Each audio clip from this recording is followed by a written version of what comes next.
आज मुझे उस कॉलेज में आते हुए 40 दिन मुकम्मल हो गए थे। जब मैं वहां पर पहुंची तो अंधेरा छा चुका था और छत पर जो मंजर था उसे देखकर मैं हैरान रह गई थी। वहां पर हर तरफ खूबसूरत बत्तियों से उस छत को सजाया गया था। मैंने जैसे ही वो दुपट्टा ले जाकर वहां पर मौजूद एक मैडम को पकड़ाया था तो उस मैडम ने मेरा हाथ पकड़ा और वहां पर एक सजी हुई जगह पर मुझे बिठा दिया। वो जगह जो दुल्हन की जगह थी। मैं बहुत हैरान हुई कि ये वो सब कुछ क्या कर रही हैं और फौरन ही उन्होंने वह दुपट्टा मेरे सर पर उड़ा दिया था।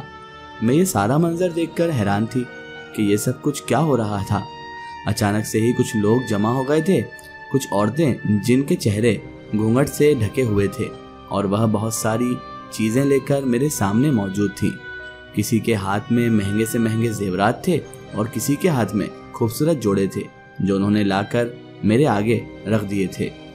और जो सुर्ख रंग का दुपट्टा था मेरे ऊपर डाल दिया गया था, उसी से मेरा घूंघट बना दिया था और फौरन ही वो औरतें मेरे हाथों में कंगन पहनाने लगी थी और कुछ औरतें मुझे जेवर पहनाने लगी थी। ये सारी कार्रवाई देखकर मैं बहुत घबरा गई थी। मैं उनसे पूछना चाह रही थी कि ये सब कुछ क्या हो रहा है।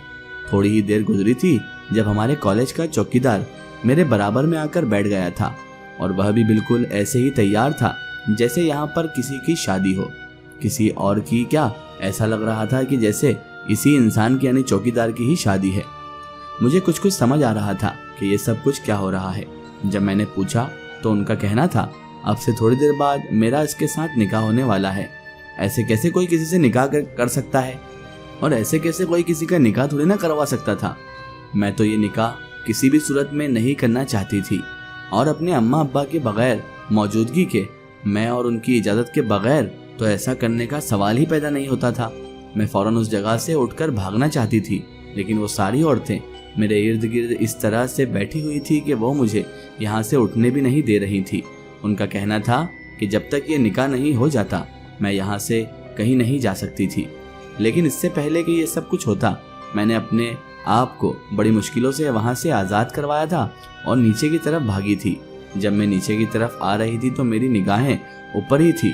मैं मुसलसल यही देख रही थी कि वो लोग मुझे पकड़ने के लिए मेरे पीछे आएंगे या नहीं, लेकिन छत से कोई भी नीचे मेरे पीछे नहीं आया था। मैं भागती हुई उस कॉलेज से बाहर निकली थी।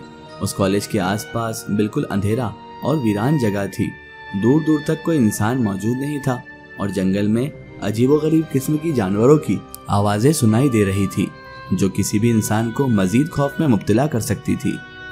और मैं जिस हालात में से वहाँ से भाग कर आई थी, ऐसे में मुझे ये आवाज़ें और ज़्यादा खौफजदा कर रही थी।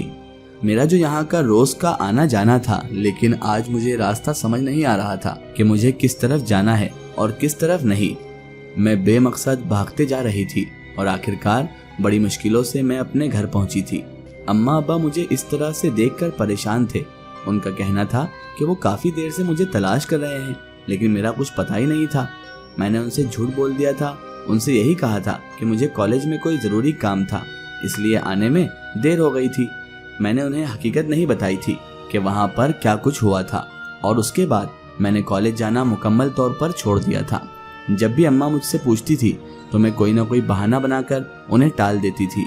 मुझे समझ नहीं आया था कि आखिर ये सब कुछ क्या था। जिस वक्त मैं उस कॉलेज में से बाहर भागती हुई आ रही थी और अंधेरे में मुझे बहुत सारे लोग सिसकियों की आहों की आवाज़ें सुनाई दे रही थी, जैसे यहाँ पर मेरे अलावा बहुत सारे लोग मौजूद थे और जो रो रहे थे, और वह सारी आवाज़ें मुझे लड़कियों की ही सुनाई दे रही थी। आखिर ये किन की आवाज़ें थी और ये आवाज़ें वहाँ से क्यों आ रही थी, जबकि देखने में तो कॉलेज खाली था, वहाँ पर तो कोई भी मौजूद नहीं था। उस दिन मुझे इस बात का तो अंदाज़ा हो गया था कि इस कॉलेज में बहुत सारे राज जुड़े हुए थे, बहुत सारे राज यहाँ पर दफन थे, बहुत सारी कहानियाँ यहाँ पर तदफीन हो चुकी थी, बहुत सारे राज इस कॉलेज में दफन थे जिनमें से पर्दा उठाना अभी बाकी था और कोई भी उनका राजों को नहीं जानता था। और साथ ही मुझे इस बात का भी यकीन हो गया था कि इस कॉलेज में जो भी लड़की पढ़ने के लिए आती थी, ठीक 40 दिन बाद उसके साथ कोई ना कोई खौफनाक हादसा होता था, जिसकी वजह से वो मुकम्मल तौर पर खामोश हो जाती थी और उससे कोई बात नहीं करती थी। जिस तरह मेरे साथ ठीक 40 दिन के बाद यह हादसा हुआ था, जिसने मेरी रातों की नींदें तक उड़ा कर रख दी थी, उस रात के बाद मैं जब भी सोती थी तो ख्वाब में मुझे वो सारा मंजर दिखाई देता था और मैं उठकर बैठ जाती थी। अब कैसे भी करके मुझे इस कॉलेज के राज को हर हाल में जानना था, लेकिन मैं अकेली कुछ भी नहीं कर सकती थी। अम्मा अब्बा को मैं बताना नहीं चाहती थी। अब मेरे पास एक ही रास्ता था कि या तो मैं रात के अंधेरे में जाकर खुद वहां पर देखती हूँ कि आखिरकार इसके पीछे क्या कहानी है, और या फिर मैं मोहल्ले में मौजूद नेक बीबी के पास जाती हूँ, क्योंकि उनके पास सभी मसाइलों का हल रहता है। उनके पास सभी मसलों का हल मौजूद था। मुझे यकीन था कि उनके पास इसका भी कोई ना कोई हल ज़रूर होगा और वो मुझे कोई ना कोई अच्छा मशवरा ज़रूर देंगी कि क्या मुझे वाकई में इस राज को जानना चाहिए या फिर इसे एक बुरा ख्वाब समझकर और अपनी ज़िंदगी की खतरनाक और खौफनाक हकीकत समझकर भूल जाना चाहिए। मैंने अम्मा से इजाज़त ली थी और उनके घर चली गई थी। इससे पहले भी मेरा उनके घर आना जाना था। वो बहुत नेक औरत थी और मैंने उनके पास दीनी तालीम हासिल करने के लिए जाया करती थी।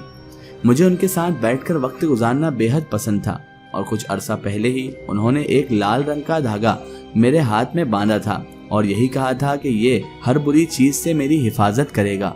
और अब मैं यही सोच रही थी कि कहीं इसी धागे की वजह से तो मैं सही सलामत वहाँ से वापस आ गई थी। यकीनन यही वजह थी कि मैं वहाँ से अपनी जान बचाकर निकल आई थी। मैंने उनके घर का रुख किया था और उनके घर जाकर मैंने उन्हें सारी हकीकत खुलकर बता दी थी। जब शुरू से लेकर आखिर तक मैंने उन्हें पूरी कहानी सुनाई थी तो वह बहुत गौर से मेरी एक एक बात सुन रही थी। और उसके बाद उन्होंने मेरा हाथ पकड़ा था और मेरे हाथ में मौजूद उस लाल रंग के धागे को देखा था। मुस्कुराई थी। उनका कहना था कि मेरा शक बिल्कुल ठीक था, इसी धागे ने मेरी हिफाजत की थी। और अब जो उन्होंने एक बहुत बड़ा राज मुझे बताया था, वो सुनकर मुझे अपनी आंखों पर और अपने कानों पर सुने पर भरोसा नहीं हो रहा था। नेक बीबी का यही कहना था कि वो जगह जहाँ पर मैं पिछले कुछ अरसे से तालीम हासिल करने की गरज से जा रही थी, वो कोई आम जगह नहीं थी। उनका कहना था कि वो कॉलेज जिन्नातों का है, जिन्नातों का गढ़ है वहाँ पर, और वहाँ पर जिन्नात का राज है।